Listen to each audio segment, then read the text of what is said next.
Well,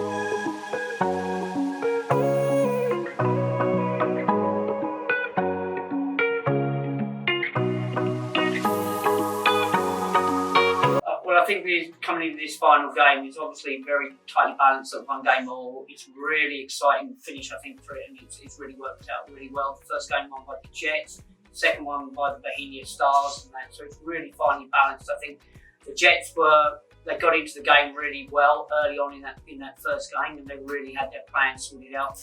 I think the Stars were a little bit caught on the back foot, but when they got into the second game, I think the Stars had kind of got into the tournament, got into the idea of the tournament a lot better, and they had their plans and they were a bit more on their game and everything like that. In terms of individuals, looking at that, obviously Porto scored runs in the skipper for the Jets. She scored runs in the first game, and she's always a dangerous player. She's experienced, and she scored runs wherever she gets on the pitch. She's consistent and that way through.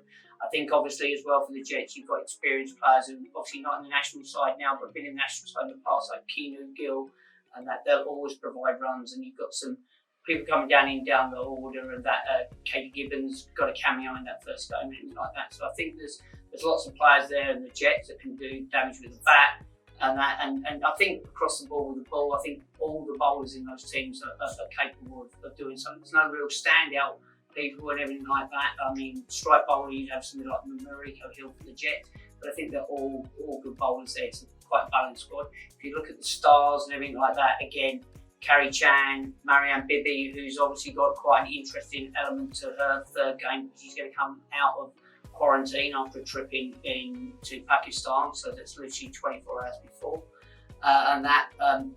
The Stars are also lacking a couple of players, so we've had to bring one other player back into the squad, which is Anam Ahmed. She's coming, and that to replace two players who are currently either stuck in isolation or they're still overseas because of the pandemic.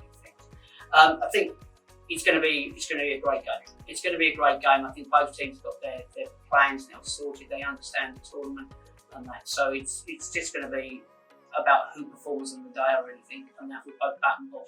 And that. So yeah. And don't forget to watch on YouTube and Facebook to see the game live on the 21st.